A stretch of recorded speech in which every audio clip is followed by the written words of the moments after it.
Yep. أعوذ بالله من الشيطان الرجيم بسم الله الرحمن الرحيم الحمد لله رب العالمين والصلاة والسلام على رسول الله وعلى آله وصحبه ومن والاه أما بعد السلام عليكم ورحمة الله وبركاته. Welcome back to the last part of this series.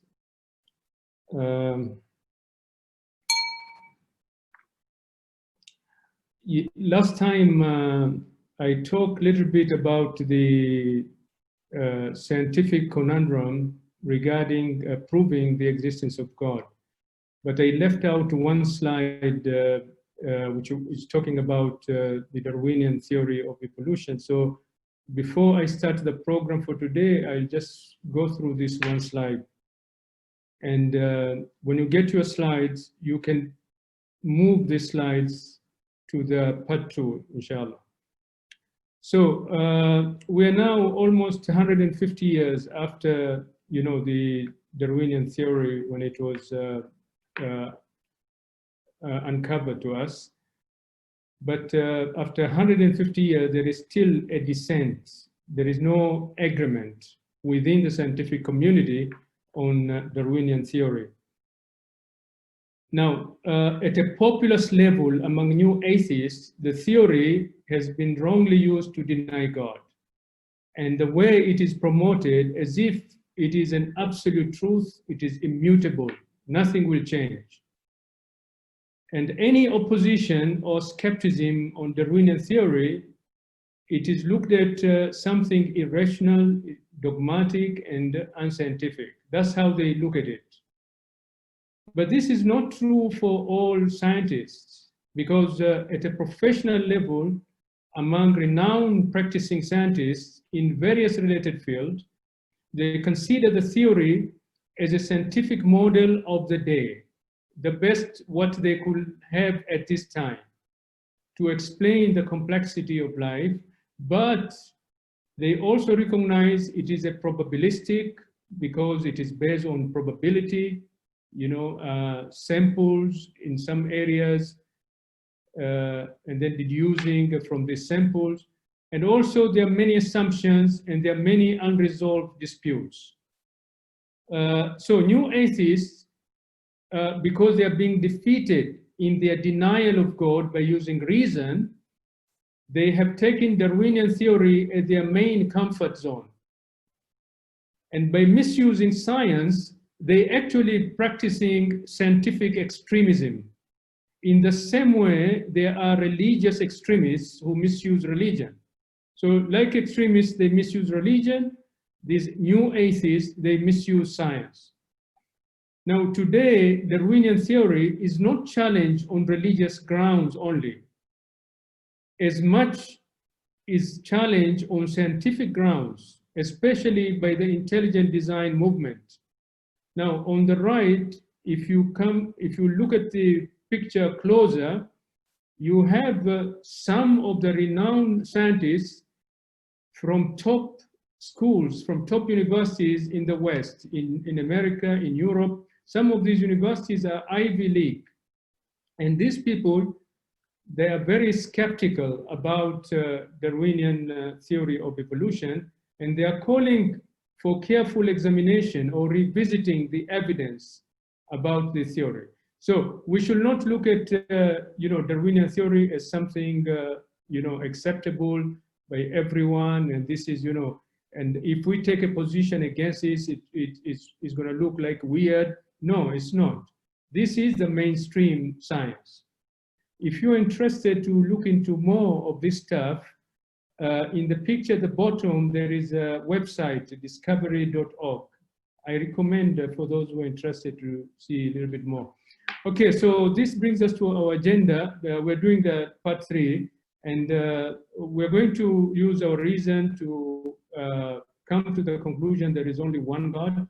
And also, we will look into some of the positive attributes of God. Now, the idea that there are more than one God could be analyzed by looking at these 3 possibilities. One possibility each natural phenomena in the universe is caused by or an effect of all the assumed God. So we assume like all the gods are cooperating to create and to sustain these different phenomena in the universe. For example, who causes rain, creation of human being, all of these. If we assume that all these gods, they cooperate to produce this together. Another possibility, each natural phenomena or a group of natural phenomena in the universe is caused by or an effect of a particular God. So, one God could be producing, creating, some aspect. Even human beings, maybe some human beings will be created by one God, and other human beings will be created by different. Or if you look at the Greek mythology, they have God of rain, God of sun, God of light, God of love, God of fear. So all these phenomena, if you assume there are different gods who are producing. And the last possibility, all the natural phenomena in the universe are caused by or an effect of one of the assumed gods, and the other gods are acting as administrators of the universe. So these are the only possibility in a practical way. Now, our goal is to use our basic reasoning to show that it is impossible to have any of these three possibilities. Now, so I want to start with the first one, that each natural phenomena in the universe is caused by or an effect of all the assumed gods. Now, last talk, we established that there is a complete dependence of an effect to its first cause. And I use the example of imagination of a rose or a flower in our minds, which is actualized by the will of our souls, or it's been created in our minds by the will of our souls. Now, its existence is sustained in our minds as long as we pay attention to it. And it ceases to exist as soon as we shift our attention elsewhere. Now, of course, our will is limited, and therefore we cannot actualize it externally. But the will of God is perfect and is unlimited, and that's why he can actualize anything externally. Now,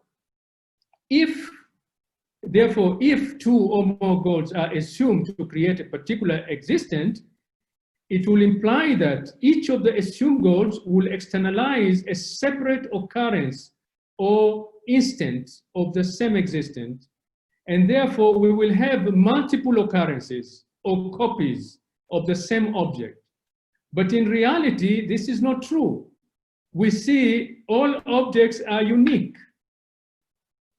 For example, if we assume there are three gods and have worked together to create an individual, let's say Charlie Chaplin, it will imply that each of the assumed gods will externalize a separate occurrence or copy of Charlie Chaplin, resulting in three similar versions of Charlie Chaplin's. And that's not the case. And therefore, this idea that multiple gods can create the same thing, it's not possible. Now, if we look at the other possibility, each natural phenomena or a group of natural phenomena in the universe is caused by or an effect of a particular god among the assumed gods. So you can have different phenomena by different gods. Now, this assumption, it will imply that, or it will demand to have a heterogeneous order of the universe in such a way that these events are not connected, they are not related, and they are independent from each other. So, the God who produced rain and the God who produced winds and something else, it has to be a heterogeneous order, because in reality, what we see today, the universe, displays a homogeneous order such that no event or phenomena is unique or independent from each other. Everything in the universe is interconnected, interrelated, and interdependent. And this relationship pervades all the constituent parts of the universe, which brings about a very comprehensive and all-encompassing organic unit. Now, if you look at all natural phenomena, if you look at photosynthesis, for example, how food is produced, you know, there is a homogeneity. If you look at the food supply chain, if you look at you know, anything that you can look at in the universe, you'll find it is homogeneous. So, for example, in the case of photosynthesis, if one God is responsible for the sun and another God is responsible for something else, how can we get the photosynthesis work together in homogeneity? Therefore, not only that, the past events are linked to the present events, and the present events create grounds for future events. For example, the weather that we see today is the result of the events that have taken place earlier. And what we see today is also creating grounds for future events. So even events which are coexisting parallel to each other, they still share some connection. And therefore, it is not possible to have this kind of possibility. The pictures you have at the top is birds' migration. It's an amazing thing. These birds, where they're living and where they're going, and you know, in this big flock, it's not possible that you will have different controls. The third possibility is assuming that there is one super God who is responsible for creation and for sustenance, for creation, but for sustenance, you have these multiple small gods which administer the universe. Now, this is also not possible because the act of creation and sustenance is the same act by the same agent. The one who creates or gives existence, the creator, is the same one who sustains the existence, or Lord. No independent existence has the means to intervene to an effect unless if granted authority by the creator, the Lord. Therefore, none of the gods who are assumed to have administrative role can be considered as Lord, because the true meaning of a Lord is the one who can freely and independently intervene in the creature's existence and sustenance. Although the creator may bestow special powers to his creations, as in the case of Prophet Isa alayhi salam, who brought to life dead persons, but his action is not considered as independent intervention because it was sanctioned by God. Same thing with the angels. You know, they are responsible to bring life to a fetus and to take life from a human being, but these are sanctioned by God, so they are not lords, they are not independent. Therefore, all these three possibilities are not there, are not possible. Now, I want to clarify one thing. The oneness of God is not arithmetical, so to speak, which means that we cannot even talk about another God or two gods or multiple gods without being absurd, not only in theological terms, but also through reason, as we truly now understand the real meaning of absolute being. Now, an example to drive this idea home of non-arithmetical understanding of Tawheed, if you think of the concept of whiteness in color, for example, just pure whiteness as such, not whiteness as in white mixed with other shades, or some percentage of white, or as in a white car, or white paper, or white clothes, or white objects, just pure whiteness as such, then there is only one and unique such concept. And this is how the concept of absolute being is, the concept of God is such a unique concept. So anyone who comes and talks about two gods or three gods or multiple gods or God in the heaven and God on earth, these are very absurd ideas, because the idea of God is only one: the first cause, the uncaused cause. That's the only one.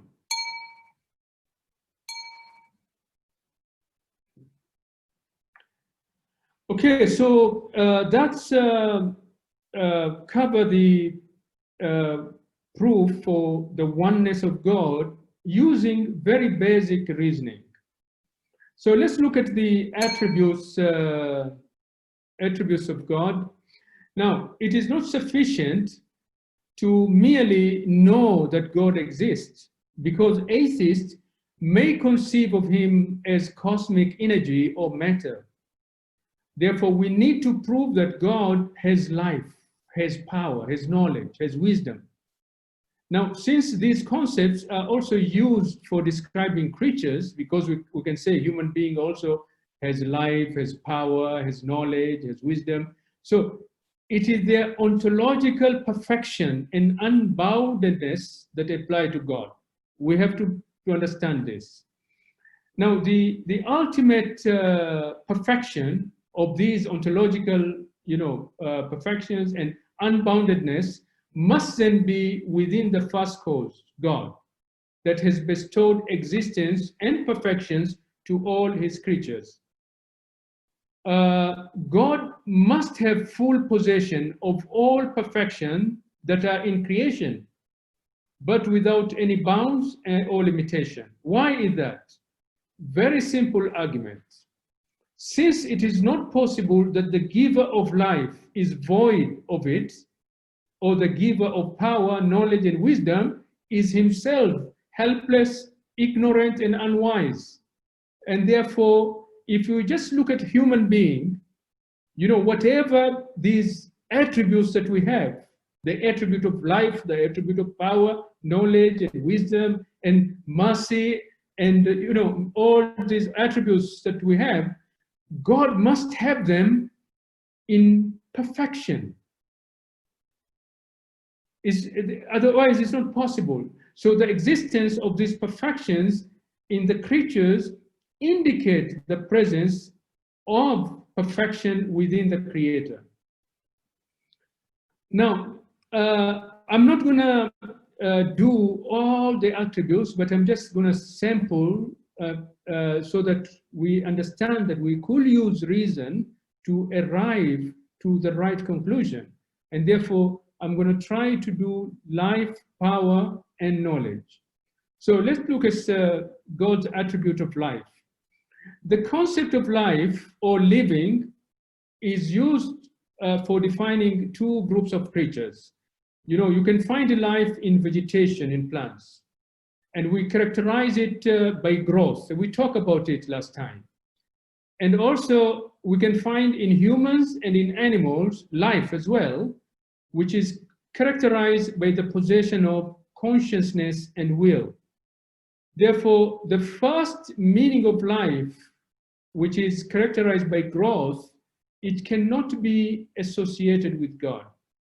Why? Because it is limited, very imperfect, and as vegetation, they require external factors for development and growth.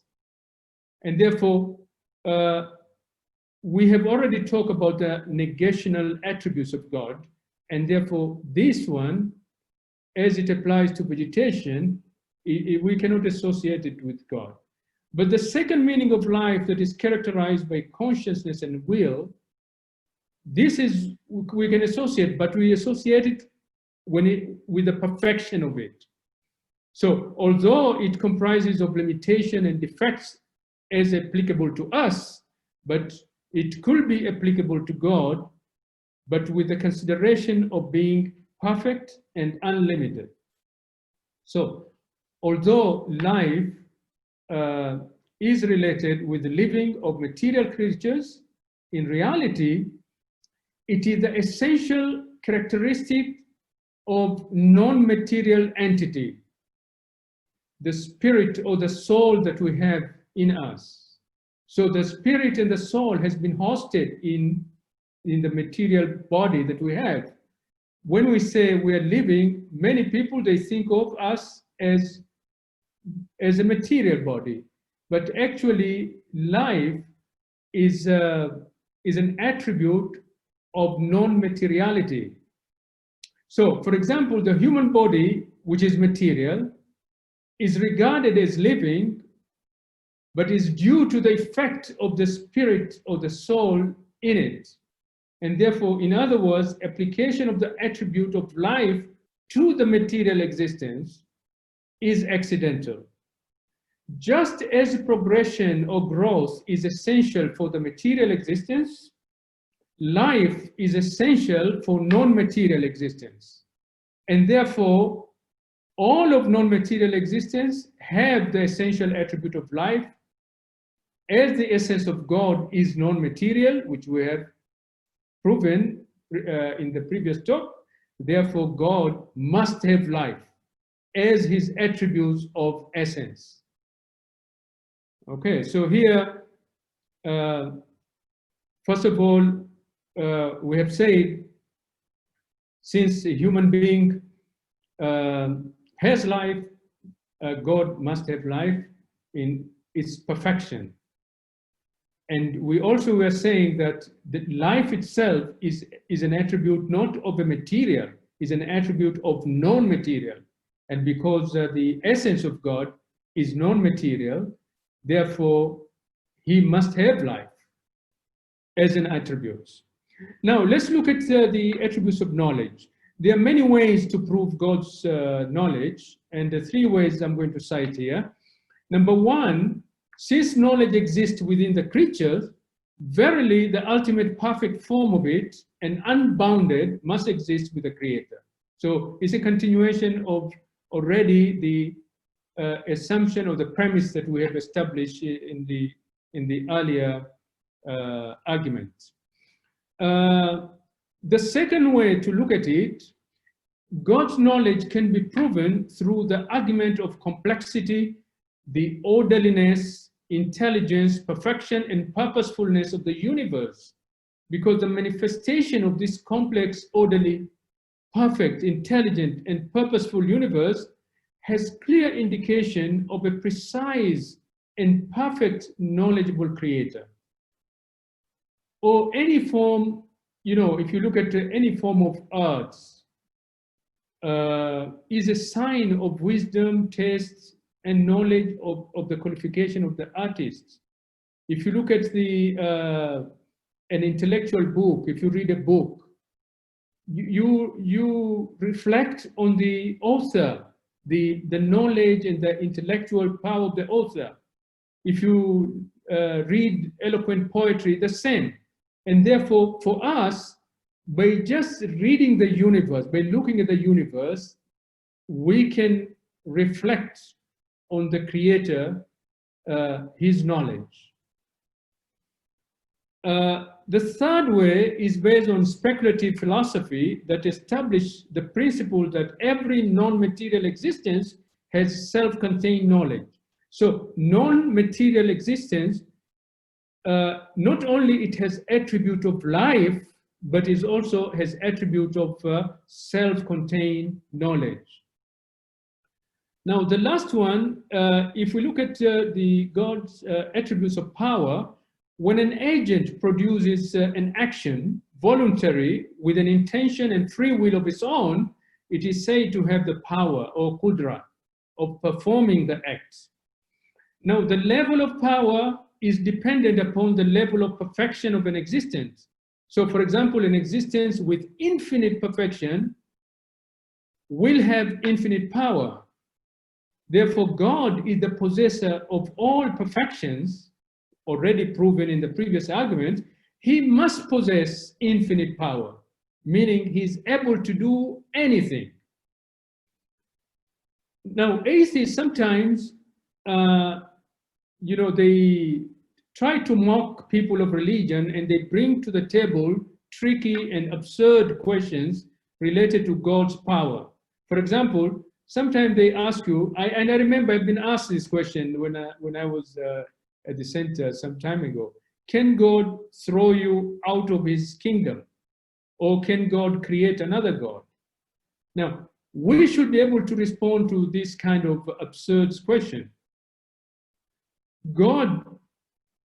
For God to throw you out of his kingdom, you assume there is something outside his kingdom, but there is nothing outside his kingdom to throw you out to.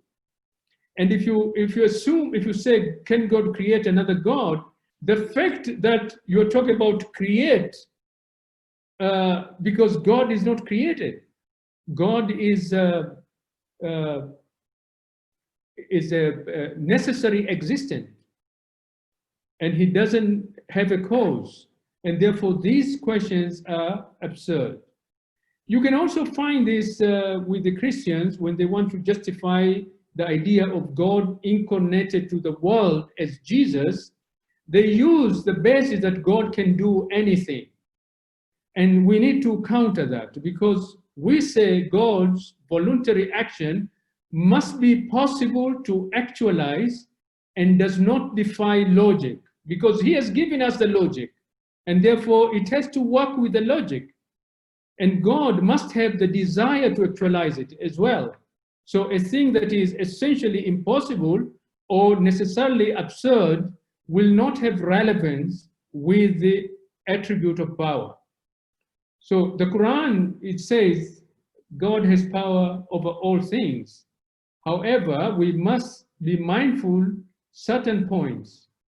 While God possesses the power to perform anything, it doesn't mean that he will have to perform everything.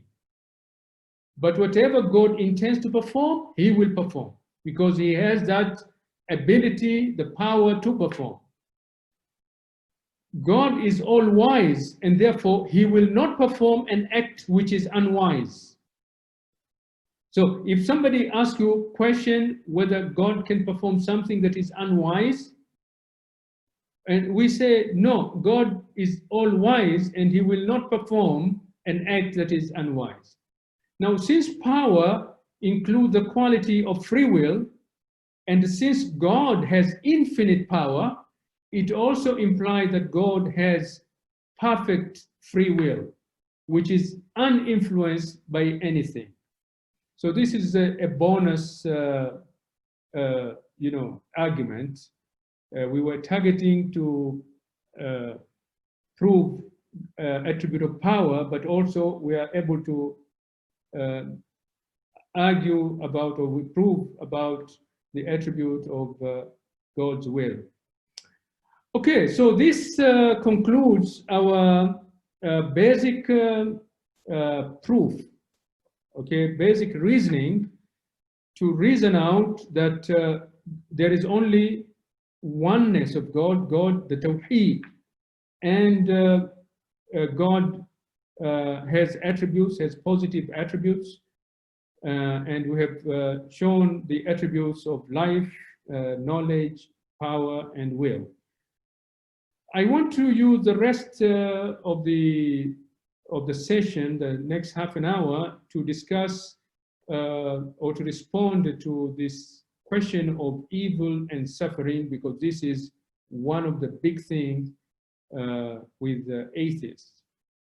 Probably this is one of their strongest arguments, but it's not because it is a positive argument. It's just because they have ignorance about this area with respect to the divine justice. So let's look at this issue of evil and suffering. Now, atheists have taken very extreme, negative, and offensive view towards God and religion when it comes to dealing with the issue of evil and suffering in the world. Some atheists, they may have valid and genuine concern for the presence of evil and human suffering in this world, but they fail to understand the divine wisdom for allowing some evil and suffering to take place, especially from the Islamic viewpoint of divine justice. So this is the problem. The problem is we also, as Muslims, we recognize this suffering and this evil in the world, but we don't use this as a way to justify non-existence of God, but we try to understand it from the viewpoint of divine justice. And we may not have the perfect understanding of the divine justice because of our limited knowledge, but nevertheless, God has explained to some extent, and we also keep searching to try to understand better. Now, atheists, this is their argument. They argue that the existence of a powerful and merciful God, as the people of religion want them to believe, is incompatible with the existence of evil and suffering in the world. If God is merciful, and if then he should want the evil and suffering to stop. And if God is powerful, then he should be able to stop it. However, since there is plenty of evil and suffering in the world, it means that either he is not powerful, or he's not merciful, or he lacks both mercy and power, or simply he does not exist. And this is how atheists argue the non-existence of God through the argument of evil and suffering. Now, the atheist evil and suffering argument is based on two false assumptions. They assume that the nature of God consists only of these two attributes of power and mercy, and they ignore all other attributes of God, such as the divine wisdom, that will enable them to understand God's actions better. So what is lacking with them? They lack ability to understand. They lack the knowledge to understand God's action.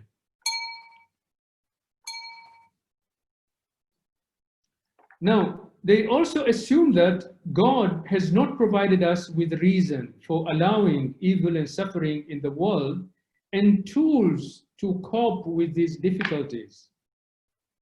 Like many of atheists' strong sentiments against God and religion, they always argue from the standpoint of ignorance, and they are not very much interested to learn as well. So they are ignorant because they're ignorant about God, the nature of God, they're ignorant about religion, they're ignorant even about how religion explains to us about this universe and how it operates. Because if they have this knowledge, then they will understand evil and suffering in the world better. So just because one cannot access the divine wisdom on the issue of evil and suffering, it does not mean that there isn't one. Now, the problem of evil and suffering in the world, it has become the atheist main weapon to challenge religion, and Islam in particular. Now, a lack of adequate theistic arguments to explain it properly seems to provide at first glance a reason for atheism. That's why we need to articulate this issue in a better way. Now, let's look at what is evil, or shar, as it is referred in the Islamic text. Evil is classified in Islamic tradition as either moral or natural. Now, moral evil refers to man-made like acts of violence, wars, human trafficking, torture, rapes, and all of these, genocide, all these kind of things. These are moral evil and we cannot attribute this to God. We cannot blame God when these kind of evil takes place. They don't prove non-existence of God. They prove the existence of free will in the human beings. But also we have natural evil, which refers to the occurrences of evil brought about by natural laws, such as diseases, pandemics, like what we have today, COVID-19, hurricanes, earthquakes, floods, even socio-economic deficiencies like poverty, ignorance. Now, making sense of the problem of evil is more difficult for atheists because of their rejection of the idea of objective morality. That is, to claim that an action is objectively or factually, with no emotions, evil, it requires first a factual standard of what is good. You cannot say something evil if you have not set the standard of what is not evil. And for theists, it's easy because God provides that standard. But for atheists, they deny God and therefore they don't have standard for goodness. And therefore it is even difficult for them to discuss evil. Now, the emphasis on God's knowledge and wisdom cannot be overlooked when discussing evil in any of its forms, as one finds when we study the Quran. In the story of Prophet Musa alayhi salam and Al-Khidr, for example, is a very good example of what this appears to be acts of evil by Al-Khidr, sinking a boat or killing a boy, which were problematic for Prophet Musa alayhi salam, as both his knowledge and wisdom in that scenario are limited.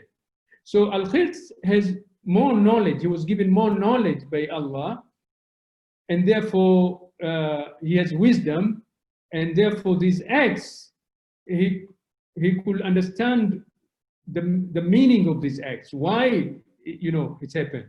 Therefore, it appears to Sayyidina Musa as being evil, but in reality, they were not evil. So Prophet Musa questions Al-Khidr's evil actions, and he explained that the source of his knowledge about these matters was from God. So Prophet Musa's patience was tested until after 3 seemingly acts of evil, and then it was explained to him the wisdom behind the actions, and it was concluded that I will inform you the interpretation of that which you could not have patience. And this is exactly what is happening with atheists, because they lack the knowledge and therefore they don't have patience. They keep accusing God, accusing religion of all these evil things, but actually they just don't have the knowledge. So the justification for each of the 3 acts clarify that ultimately these actions were not actually evil. They were not shar, but were in fact good acts, khair. And what is interesting is khair and shar, they coexist in this universe. We have to accept that. From khair, you can get shar, and from shar, you can get khair. They coexist. These are not separate things. They are like together. So if one reflects on the example of how parents deal with their children when the children desire something harmful, the parents' prohibition of such a harmful thing may be considered painful and evil by the child. However, the parents are clearly protective of the child's interest or the child's welfare due to their knowledge and wisdom, because the child doesn't have the knowledge and wisdom. So, but their acts of benevolence may be interpreted by the child as evil and suffering due to their limitation in the child's knowledge and wisdom. And this is exactly a similar scenario. If such significant disparities are commonly observed among human beings, then one must wonder just how gigantic a disparity exists in knowledge and wisdom between human beings and the Creator. So this is an area that needs a lot of covering. Now, atheists, they argue, if God exists, why can't He create a better world? Now, from theological standpoint, Muslim scholars view that absolute evil does not exist. God has not created anything that is absolute evil. What exists in this world is a relative evil. You know, something may have some benefits and may have some disadvantages as well, which occurs with God's knowledge, wisdom, and with His permission, and for a vast range of morally justifiable possibilities. So, can God create a better world? Certainly, yes, it's possible for God to create a world in which evil and suffering does not exist, such as Jannah, paradise. He has already explained to us in the Quran. In Jannah, there is no evil, there's no suffering, there's no pain. And certainly, it's possible for God to create infallible creatures without free will, such as angels. Because He says in the Quran, they never disobey God's commands to them, but do as they are ordered. However, this life was created with God's wisdom for greater purpose to test us, preceding the eternal life of the paradise where no suffering exists. Therefore, considering God's perfect attributes of knowledge and wisdom, this world is the best world. There is no better world than this. No better world, no argument that God could create, better world than this, because this is the best world for the purpose that could exist with the facility for the testing of human free will, in which suffering also exists, but for greater divine purpose. So this is how we need to approach this, this issue of evil and suffering.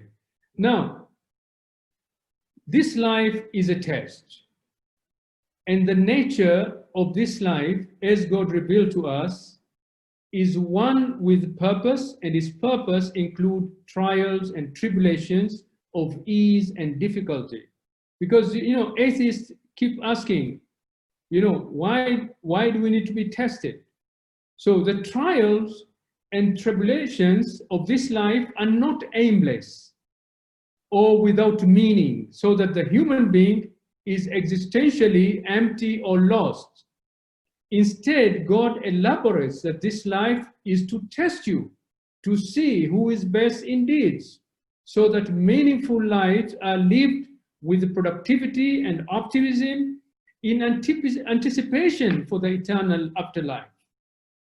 If one seeks a life with no suffering, exists, no illness, no pain, no disaster, no oppression, no calamities, no death, no injustice, nothing.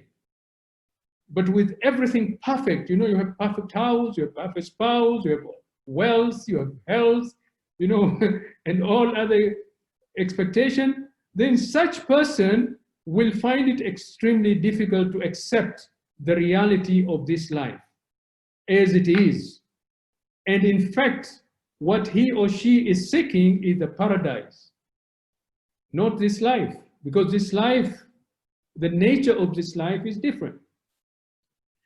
Now, essentially, the one who becomes angry with God about this life fail to understand the nature of this life. And this is how we need to help them to understand that.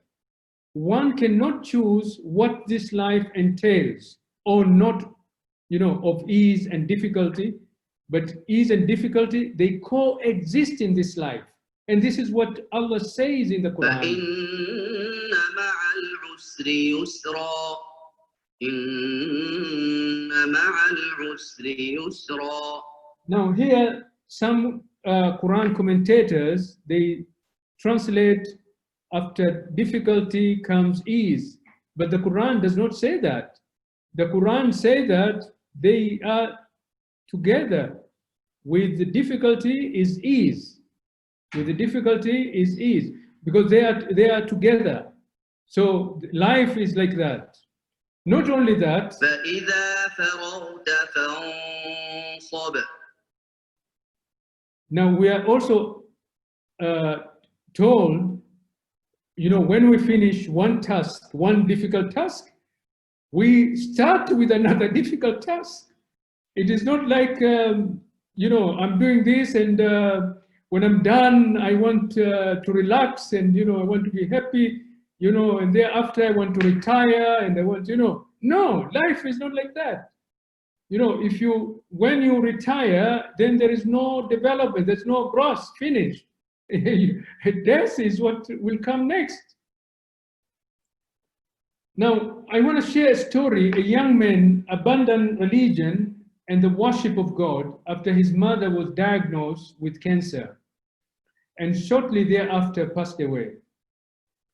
Despite the young man's frequent exposure to illness in the hospital where he worked, he became angry at God for allowing his own mother to fall ill and pass away. Is the atheist suggestion that this life should include no illness and no death? Is that what they suggest? Can this world function without illness or death? And who should make such a decision? Now, going back to the story of this young man, several years into his atheism, and his anger began to subside, the question that brought him back to God was, what is your suggested alternative to illness and death? Simply, he didn't have. And thus he come to realize this life, we have to live with this because these are part of the tests. Now, there is also the significance of the free will that God has given us.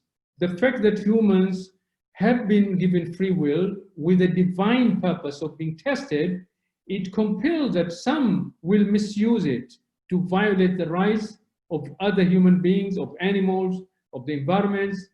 And that's why even the angels, they knew that.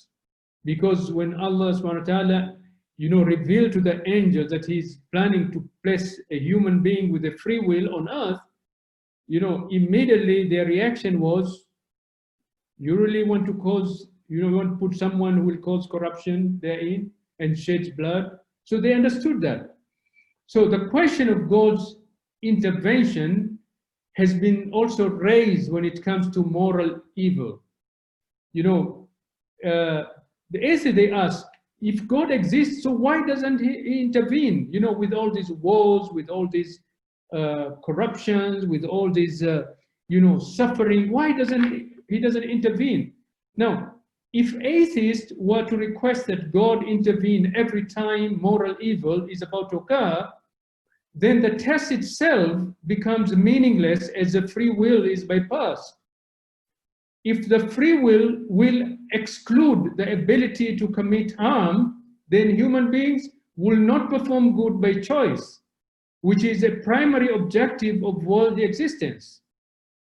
There is extreme subjectivity in the human perspective of this matter because of a limitation that we have with our knowledge and our wisdom about our own affairs.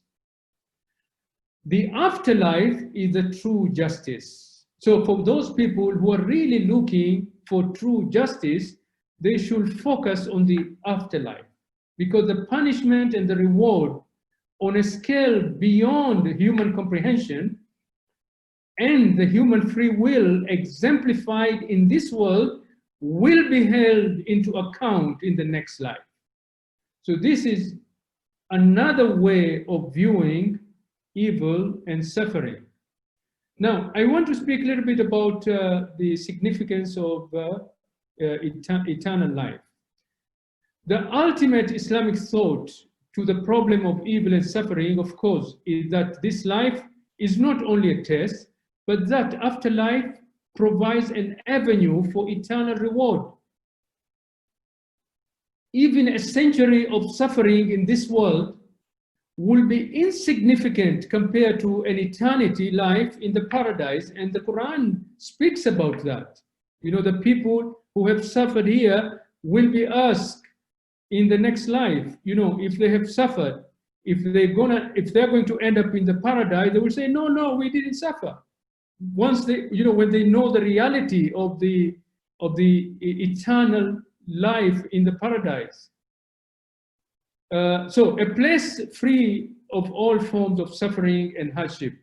Now, the idea of eternal reward in the paradise in exchange for one human lifetime of fluctuating struggles provide consolation for many victims of moral and natural evils.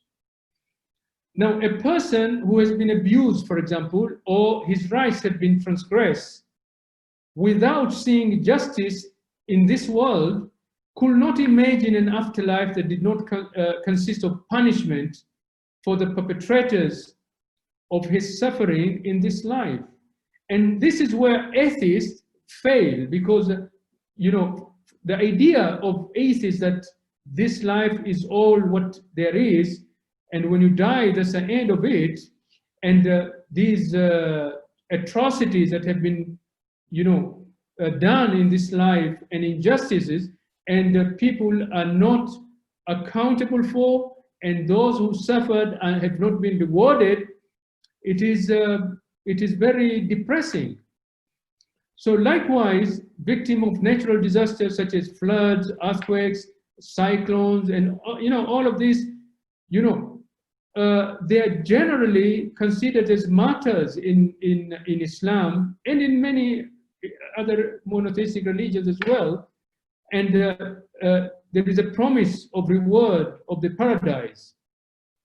So of course, eternal reward does not justify abuse in this life or discourage believers to find solutions for the natural adversities if can relieve themselves, right? But it does provide a consolation, you know, for the suffering that we're going through in this life. Now, why God allows evil and suffering? Now, according to Islamic thought, God allowed the existence of some evil and suffering to occur in the world for many possible reasons, but always revolves around God's infinite and unlimited knowledge and wisdom. But human beings, we have limited knowledge and limited access to the divine wisdom. But if you compare this to the atheism, under atheism, evil and suffering have no purpose. They are simply blind natural forces in the world that arbitrarily pick their prey or victims.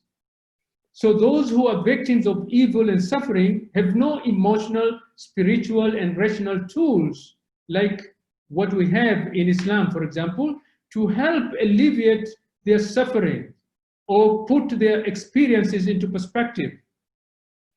An atheist could have suffered all his or her life and just ended up in the grave. And all his or her suffering and sacrifice and pain will have absolutely no meaning whatsoever. Atheists cannot and should not attribute evil and suffering to any type of will, human or divine, because everything is just reduced to blind, random, and non-rational physical occurrences. So why do they complain? Now, Islamic thought on the evil and suffering in the world, we have been given some of the reasons, okay? And I have listed here 17 of them. There are more. We need just to ponder and reflect. Now, I'm not going to read all of this, but I'm going to, just pause it for a minute for you to have a good scan of it. Just for example, one of the reasons evil and suffering is allowed, because, of course, it is to test our human beings' free will, but also for the sake of guiding one who become misguided. Because when you're put on a difficult situation, the use of carrot and stick is used in even in the worldly situation.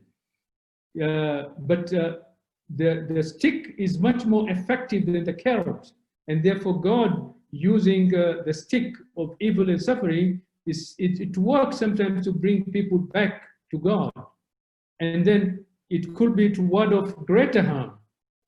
It could be a blessing in disguise, as in the case of the story of Sayyidina Musa and Al-Khidr.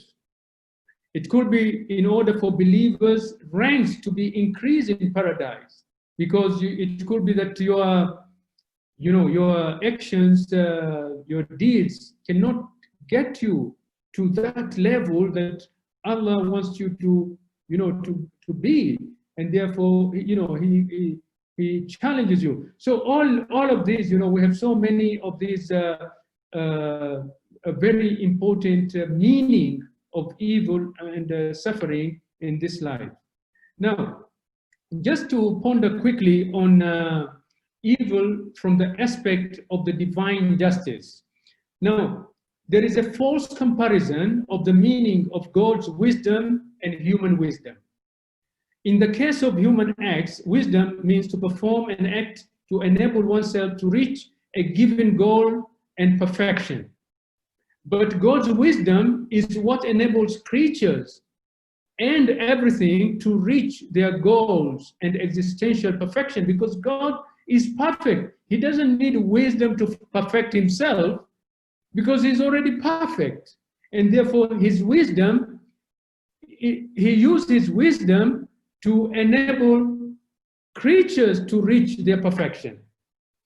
Also, since God is necessarily existent, he is also necessarily bountiful.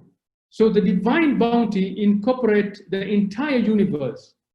The divine bounty has antecedents and posterity and cause and effect, which cannot be contravened.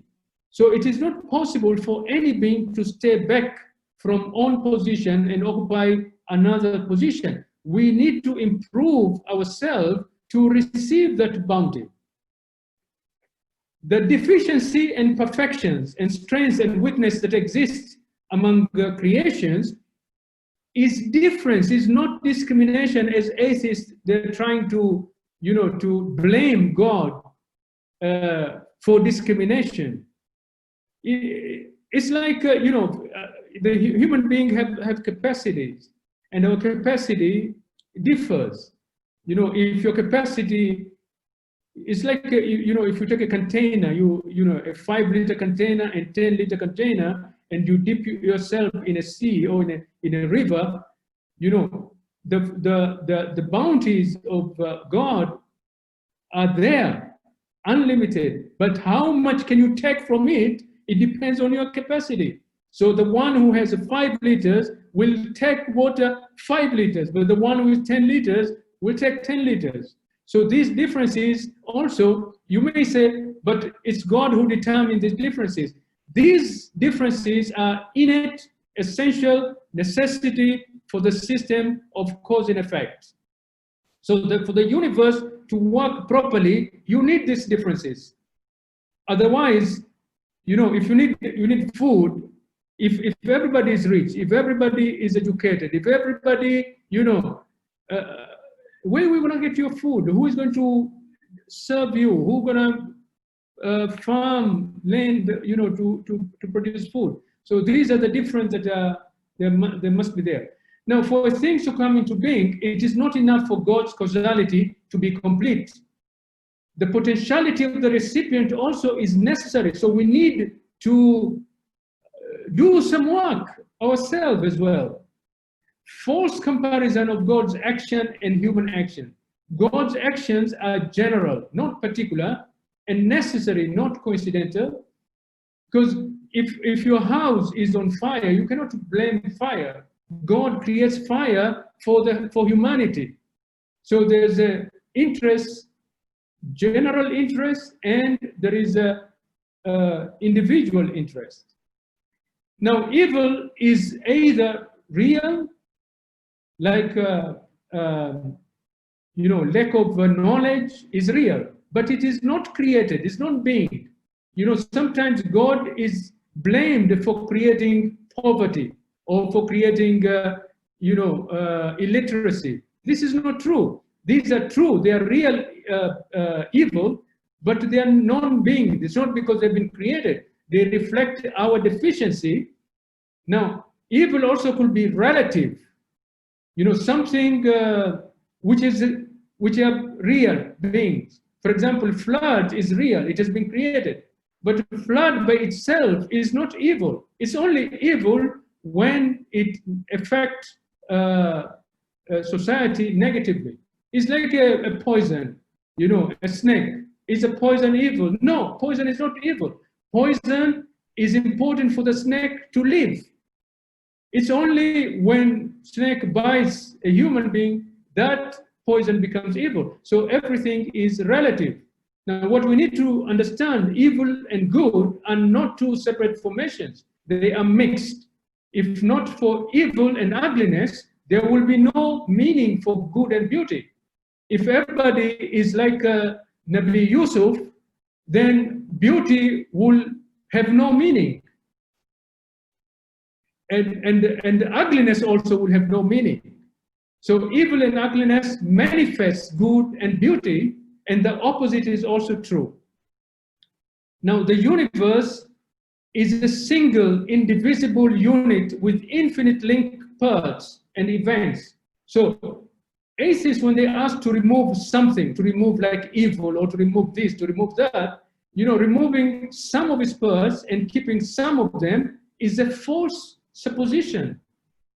Because God has a picture view of the universe, and we have like a pixel view of the universe. So this universe, it will not function if these parts are removed. Dr. Yusuf, I have 2-3 more slides. Should I continue or should I stop? I think for the 2 slides, we can continue. If you had more than that, I would say that we will have part 4. Just 2 slides quickly. So this question that comes, what is the purpose of creation? All right. Atheists, they may easily become discontent by this hollow view of life, while believers never find themselves in despair because they know that the creator of this world is wise and his action undoubtedly based on wisdom. So God created us, sustains us, supports us, nourishes us, okay, and leading us from imperfections towards perfections and excellence. Our servitude towards God in our worship, prayers, and righteous deeds are training classes for leading us toward that perfection. And that is the purpose of creation. The purpose of creation is to train. These are like a living classes, because the goal is to perfect us. And therefore, the purpose of our creation is to achieve perfection and excellence for ourselves, not for God. God does not gain any benefit from us. On the contrary, he bestows benefits to us from his unlimited treasure. And, sometimes they ask questions, so why did he create even the paradise? Why did he create paradise? Why do you? In this world, if somebody has a lot of resources and he doesn't use their resources for good reason, like a parent, a father is wealthy, but he suffocates his children in terms of material well-being, we blame when we say, you know, this is not a good attitude. And God is bountiful, and He wants to use His bounty on us, and therefore this is very reasonable. Why God didn't create a perfect man? Well, this question is already answered.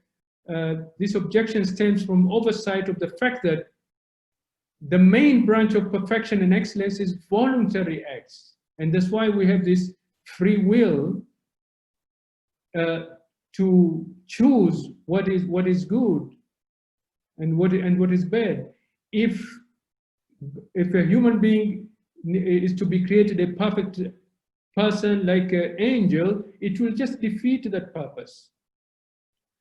Why God did to test us? Well,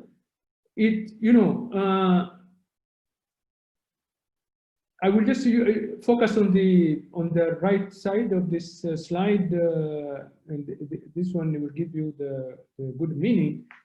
For the purpose of making soldiers tough militarily, why they make them to participate in these difficult exercises, and they subject them to various hardships such as hunger, thirst, heat, chillness, and all sort of things.